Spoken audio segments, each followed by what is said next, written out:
الله وبركاته. إن الحمد لله نحمده ونستعينه ونستغفره ونعوذ بالله من شرور أنفسنا ومن سيئات أعمالنا. من يهده الله فلا مضل له ومن يضلل فلا هادي له. وأشهد أن لا إله إلا الله وحده لا شريك له وأشهد أن محمدا عبده ورسوله لا نبي بعده. وبعد, melanjutkan apa yang kita bahas pada pertemuan yang lalu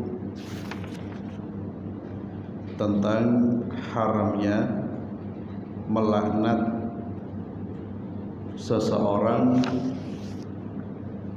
secara khusus, spesifik ya, jadi melaknat si fulan dengan mengatakan kamu orang yang terlaknat, yaitu spesifik, kamu orang yang terlaknat. Atau si fulan itu mal'un, itu diharamkan dan berbahaya karena laknat itu akan mencari tempat di langit. Ternyata langit menutup diri dari laknat, dia turun ke bumi juga tertutup, dia ke kanan ke kiri ditutup, segala macam tempat ditutup. Maka laknat itu akan kembali kepada salah satu dari dua orang. Dia akan kembali kepada orang yang dilaknat, kalau memang orang yang dilaknat itu memang betul-betul dilaknat oleh Allah. Kalau ternyata dia bukan orang yang dilaknat oleh Allah, maka laknat itu kembali kepada orang yang melaknat. Dan kita tidak tahu fulan ini dilaknat oleh Allah betulan apa enggak.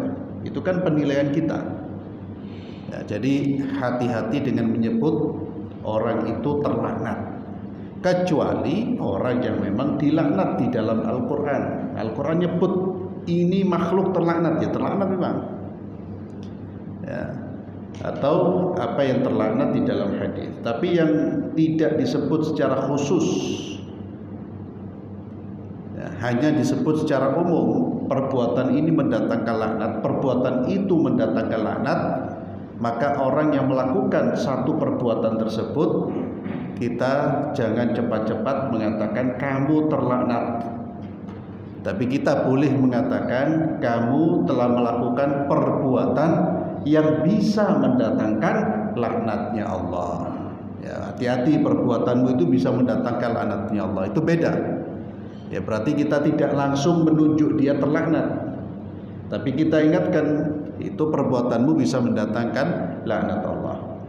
Kita boleh melaknat secara umum. Ini pembahasan kita sekarang. Jawazul la'n ashabil ma'asi ghairal mu'ayyini. Jadi bolehnya melaknat pelaku-pelaku kemaksiatan tanpa main tunjuk, tidak spesifik ke person tertentu, ke orang tertentu, tapi mengungkapkan dengan bahasa yang umum. Ini berdasarkan ayat-ayat Al-Quran dan juga hadis-hadis Nabi SAW. Artinya di dalam Al-Quran itu Allah menyebut perbuatan-perbuatan tertentu termasuk perbuatan yang terlaknat. Maka kita boleh menyebut sebagaimana Allah menyebut di dalam Al-Quran, atau sebagaimana Nabi SAW menyebutkan di dalam hadis-hadisnya.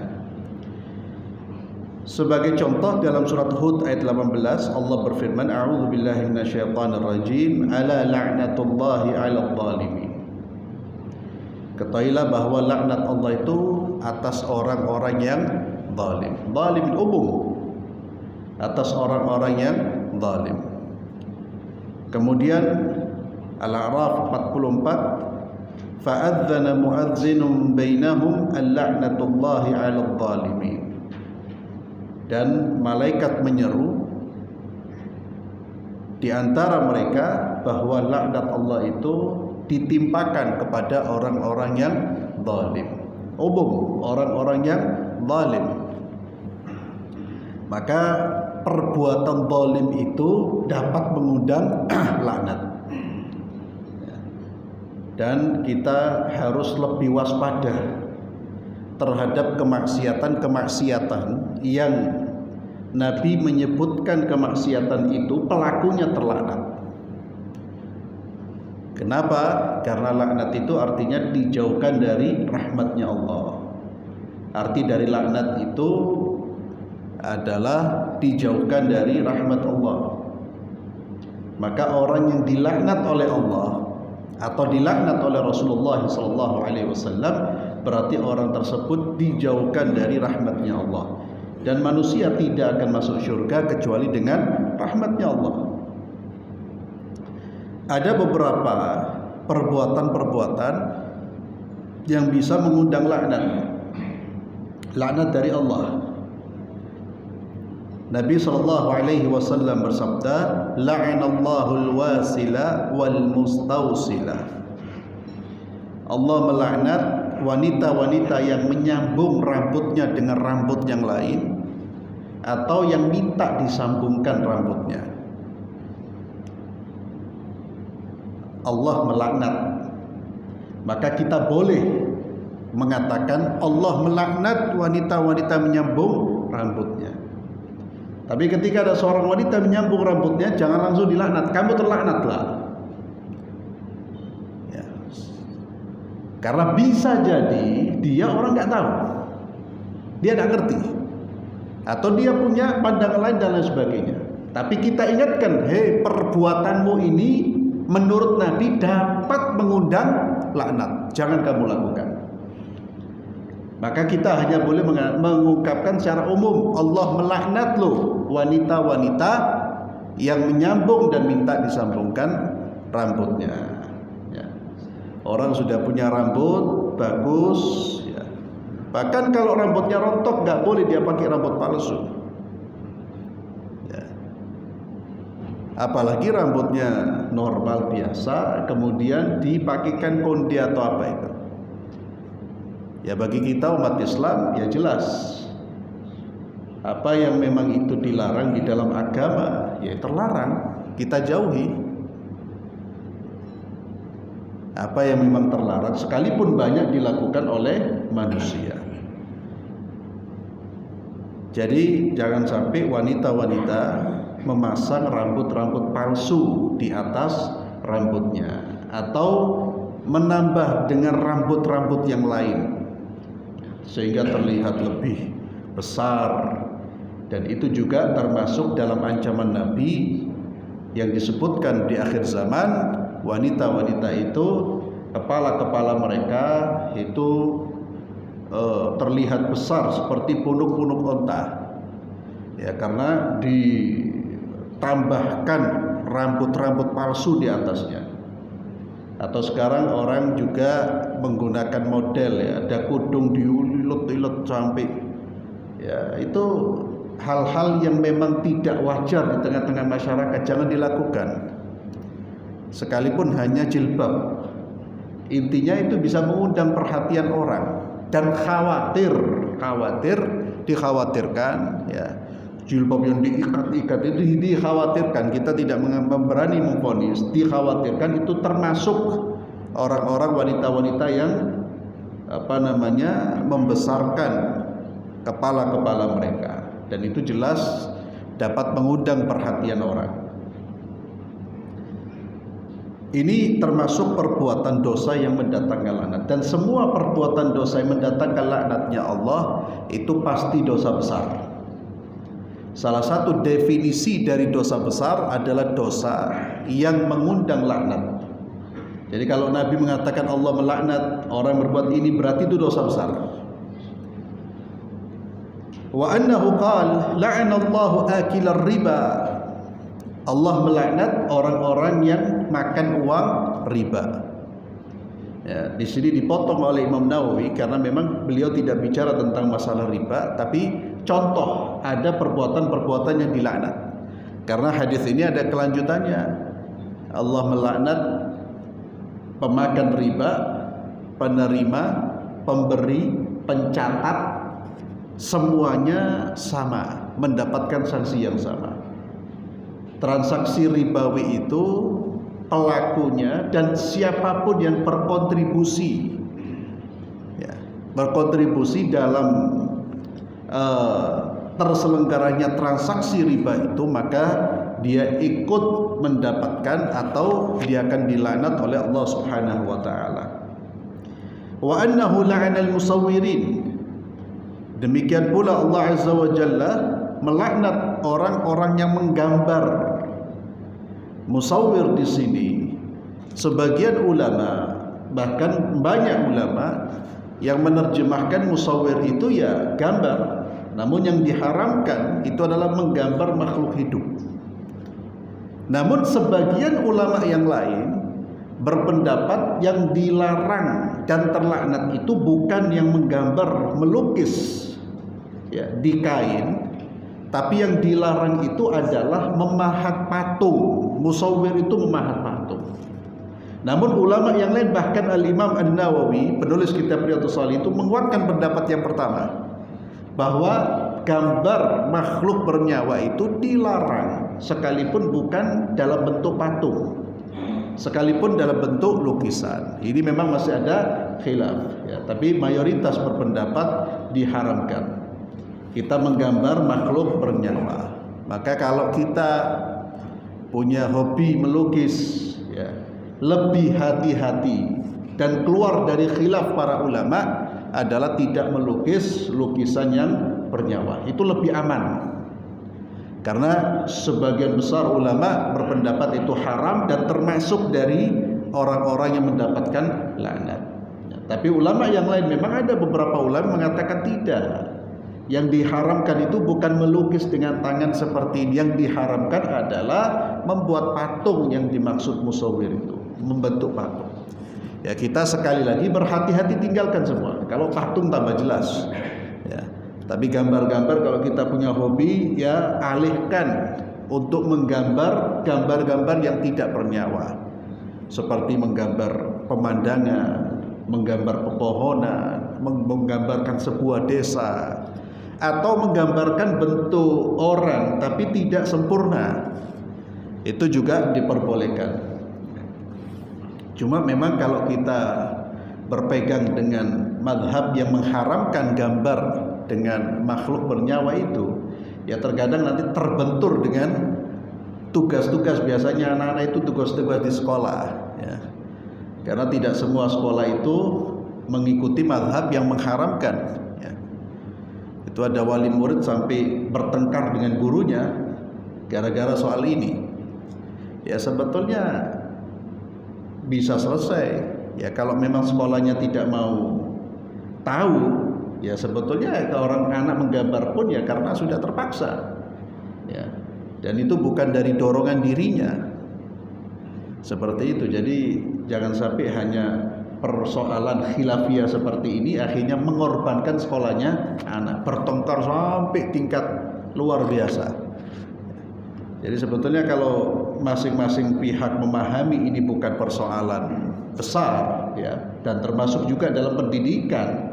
Ya tidak harus anak itu dipaksa untuk menggambar makhluk bernyawa.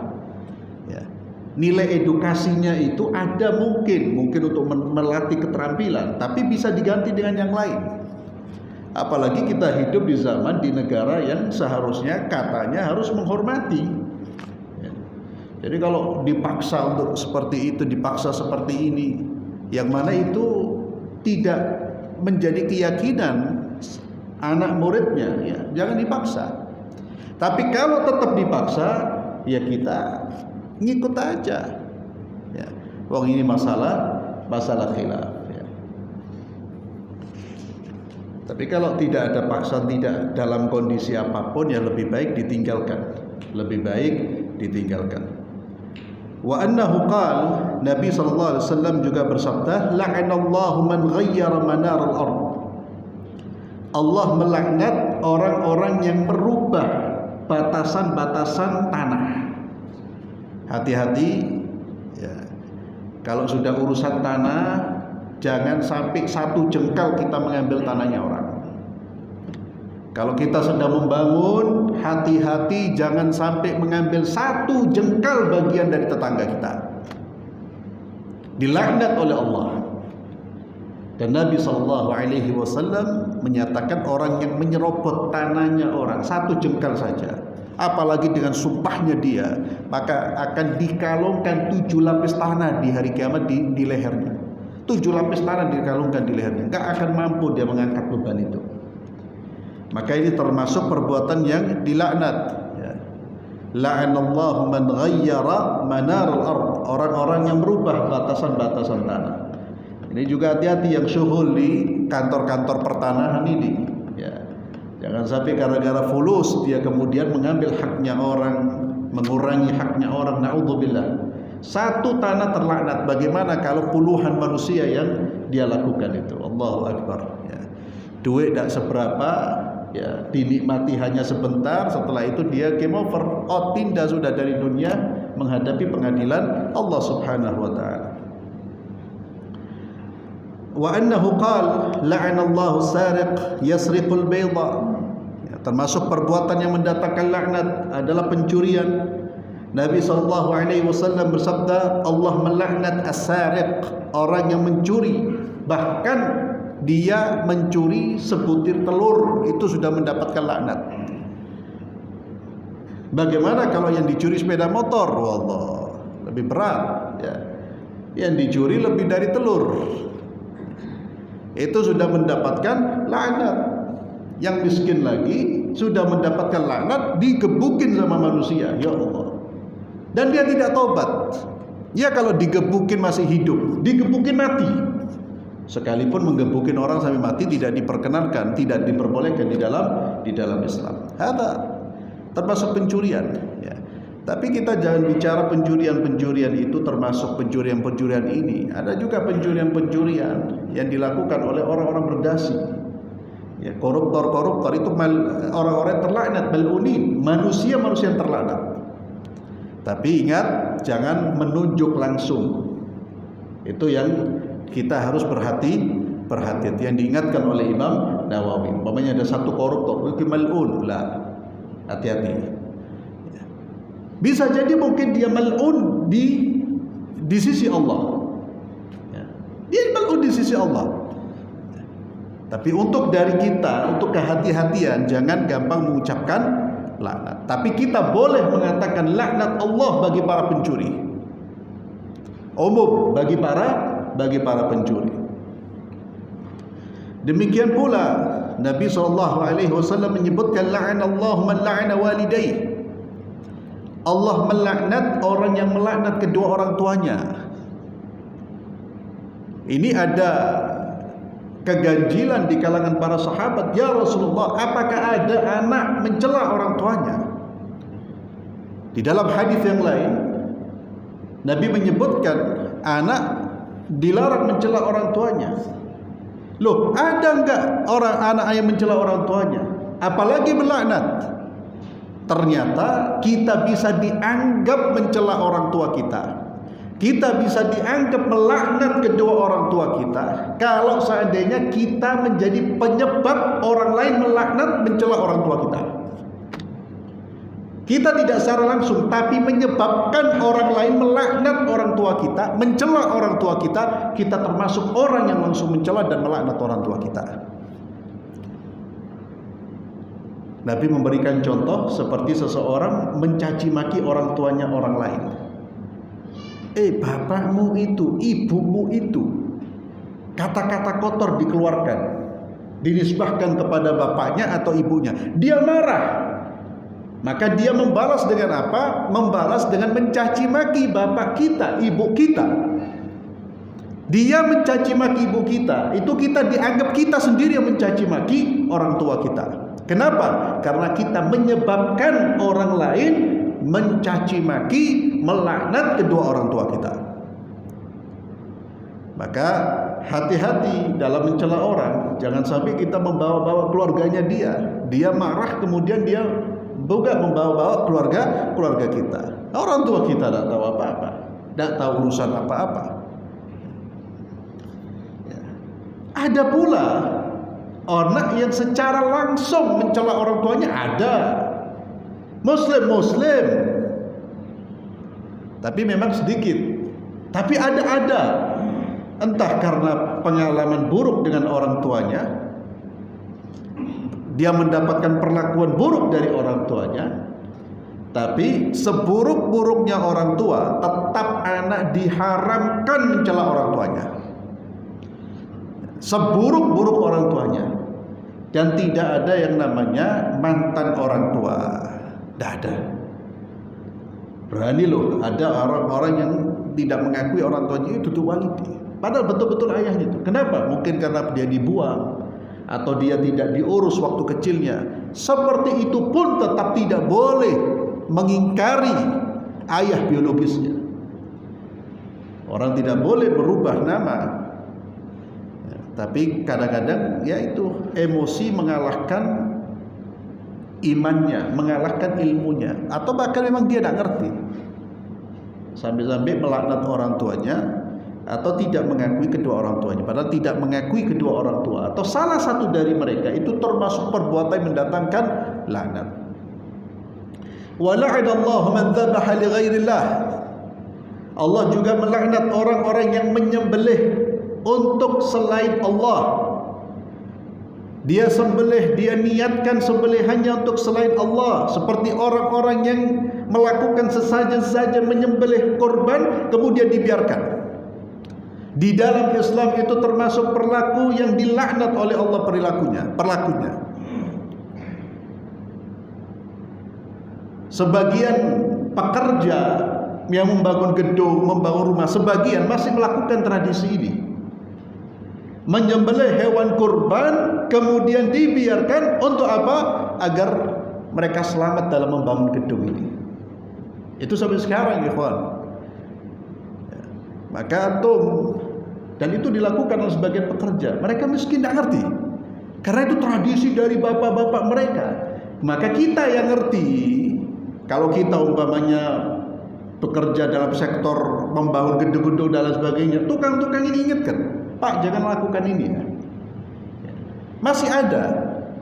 Karena saya dapat informasi yang thiqah, yang sahih, yang benar dari orang yang terpercaya, tukangnya melakukan seperti itu. Mereka menganggapan kalau tidak seperti ini, Pak, kita khawatir gak selamat. Na'udzubillah. Padahal Islam memberikan arahan ketika kita membutuhkan perlindungan, mintalah kepada Allah. Bacalah wirid-wirid dan zikir-zikir yang diajarkan oleh Rasulullah SAW. Idza sa'alta fas'alillah wa idza ista'anta fasta'in billah. Termasuk juga mereka yang menyembelih untuk disaksikan agar musibah itu tidak terjadi atau musibah itu berhenti. Kita mendengar waktu ada Lombor Lampindo itu,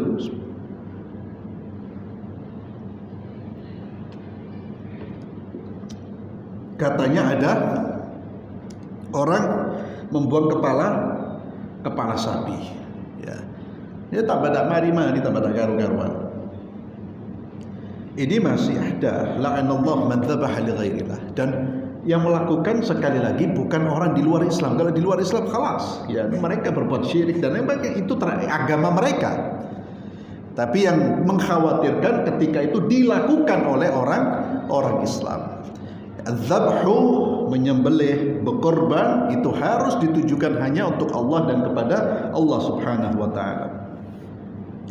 Wa annahu qala, dan Nabi sallallahu alaihi wasallam juga bersabda, man ahdatsa fiha hadatsan aw awa muhdithan fa alaihi la'natullah wal malaika wan nasi ajma'in. Orang yang melakukan di tanah suci perbuatan kriminal, atau dia membuat ajaran-ajaran baru yang dia campurkan di dalam agama ini, yang itu bukan dari agama, au awa muhditha, atau dia melindungi muhdits. Muhdits itu ada dua makna kata para ulama. Yang pertama, muhdits dalam artian pelaku kriminal, orang yang berbuat perbuatan dosa, dilindungi Pelaku kejahatan dilindungi, dibela. Ini hadis peringatan bagi para pengacara, hati-hati. Jangan hanya soal fulus ketika menjalankan pekerjaan ini, tapi betul-betul, apalagi katanya sumpahnya itu untuk membela kebenaran.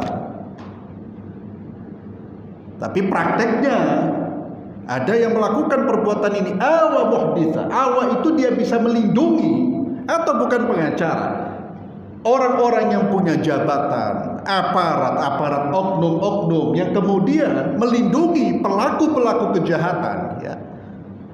Koruptor dilindungi, disembunyikan, dibela, dicarikan argumentasi untuk membenarkan perbuatannya. Itu adalah perilaku yang mendatangkan laknat Allah. Muhdits, pelaku kejahatan, atau yang kedua, muhdits di sini orang yang melakukan perbuatan bid'ah, orang yang menciptakan ajaran-ajaran baru yang tidak pernah diajar oleh baginda Muhammad SAW. Dia mengatakan ini loh ajaran agama Islam, padahal sama sekali Rasulullah SAW tidak pernah mengajarkan ajaran itu. Al-Quran juga tidak pernah mendukung ajaran tersebut. Itu muhdits.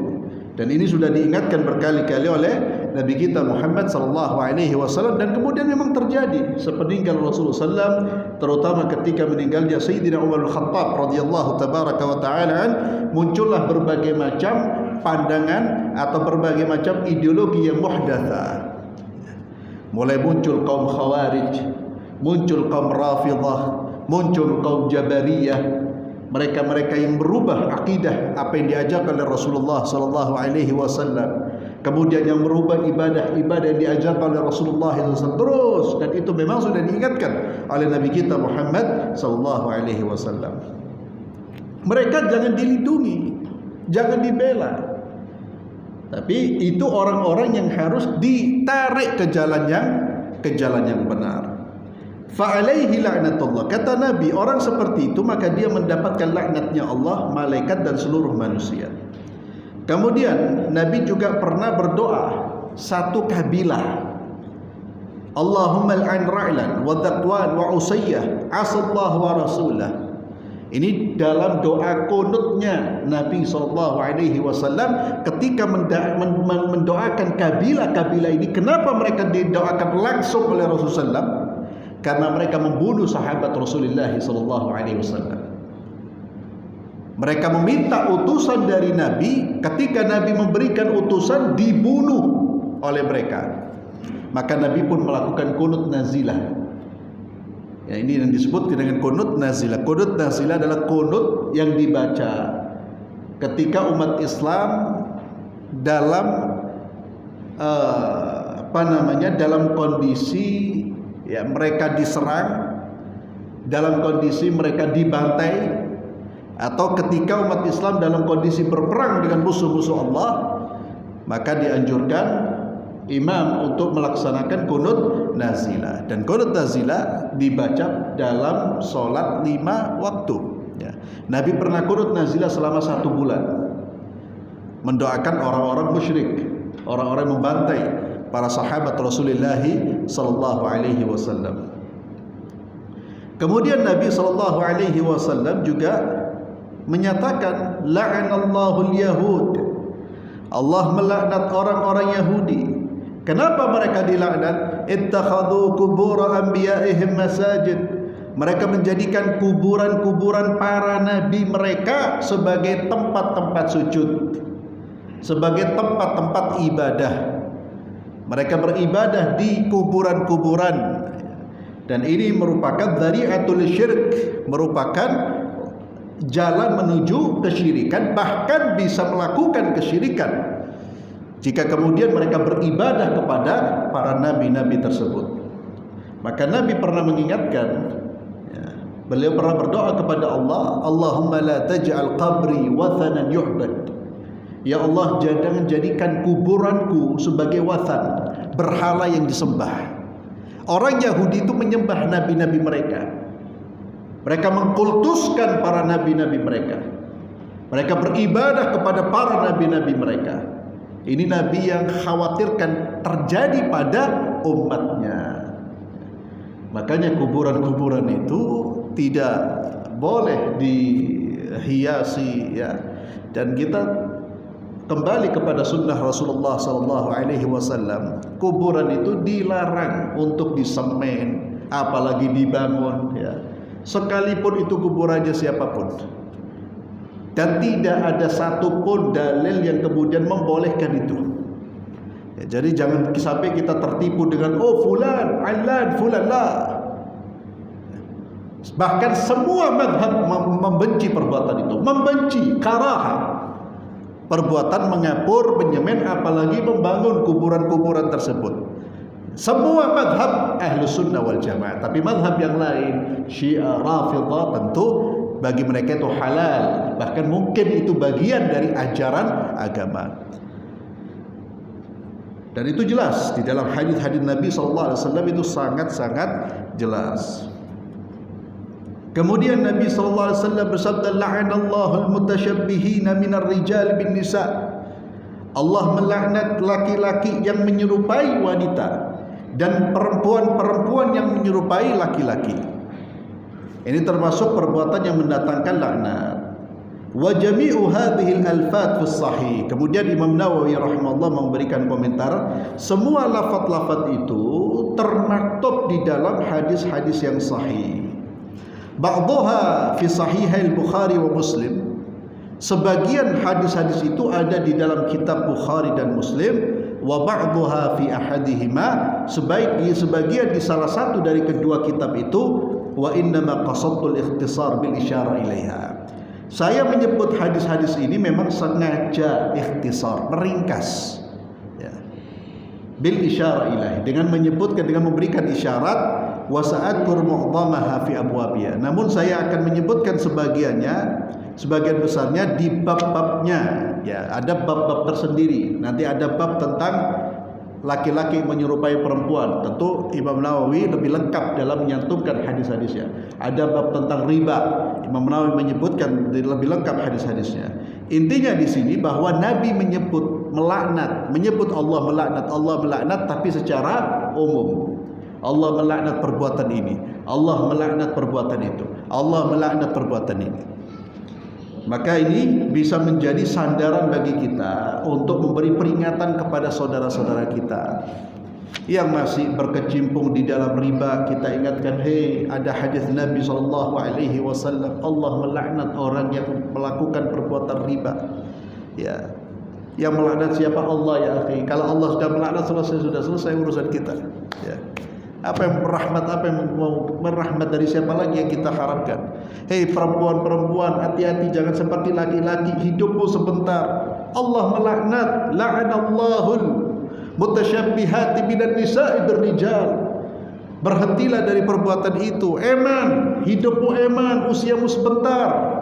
Itu bisa kita jadikan, tapi jangan langsung, hei kamu perempuan mal'un. Nah, kayak gitu orang. Itu sudah harus dihentikan.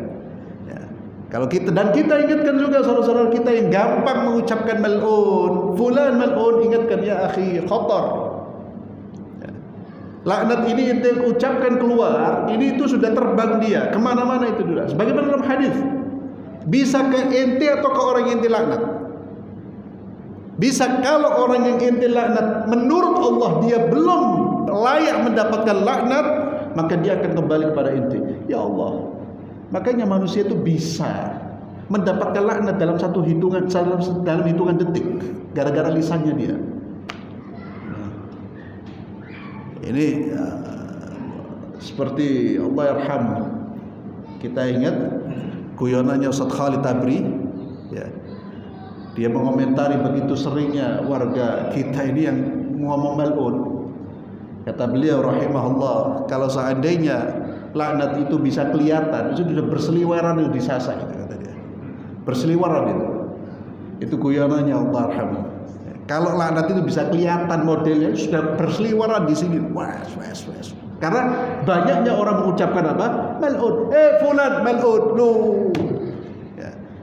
Daripada kita katakan mal'un, hadahullah. Ya, hadahullah. Allah yahdi, mudah Allah memberikan hidayah. Tapi ucapan itu harus betul-betul tulus dari hati. Ya, bukan basa-basi. Memang kita cinta kepada saudara-saudara kita yang belum menerima hidayah, mudah-mudahan Allah kasih hidayah. Kemudian bab tahrim sabbil muslim bighairi haqq. Diharamkan mencaci orang Islam, mencaci maki orang Islam tanpa hak, tanpa alasan yang benar. Allah Azza wa Jalla berfirman dalam surah Al-Ahzab ayat 58, A'udzu billahi minasyaitonir rajim, walladzina yu'dzuna al-mu'minina wal mu'minati bighairi maktasabu faqad ihtamalu buhtana wa itsman mubina. Dan orang-orang yang menyakiti orang-orang beriman, baik laki-laki maupun perempuan, menyakiti dengan menuduh mereka, mencaci mereka bighairi maktasabu, apa yang tidak mereka lakukan, maka orang-orang yang mencaci maki tersebut atau menuduh tersebut, dia telah memikul kebohongan dan dosa yang sangat besar. Hati-hati kita memberikan komentar buruk terhadap saudara-saudara kita. Dari Abdullah bin Mas'ud radhiyallahu anhu, beliau berkata, bersabda Rasulullah sallallahu alaihi wasallam, sibabul muslim fusuqun wa qitaluhu kufrun. Mencaci maki orang Islam itu adalah kefasikan. Orang mencaci maki itu adalah perbuatan fasik.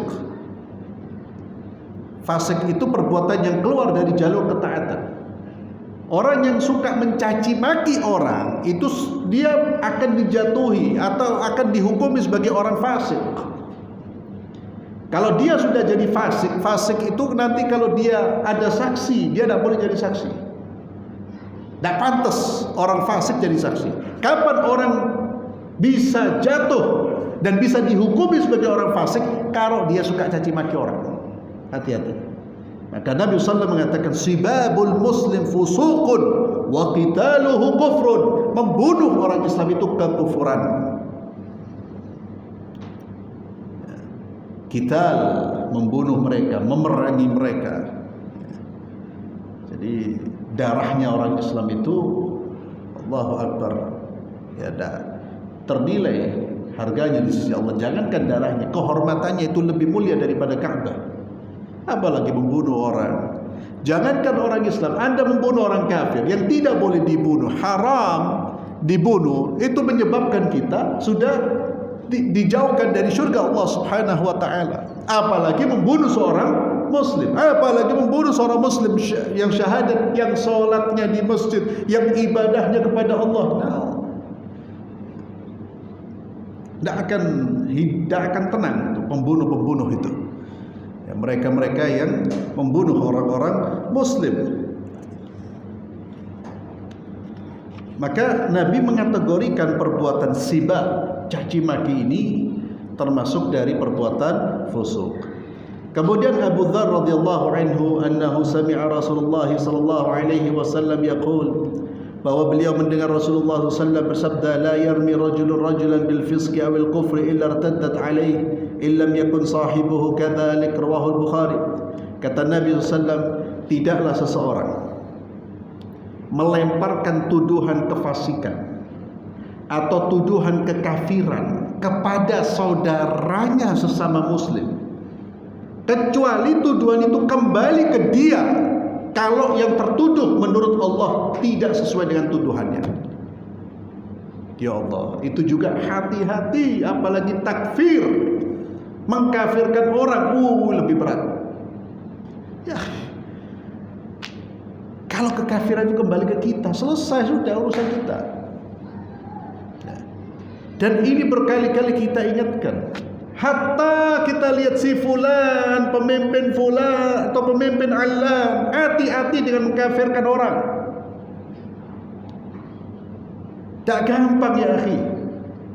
Hati-hati, syaitan itu masuk menyesatkan kita, hati-hati dari situ.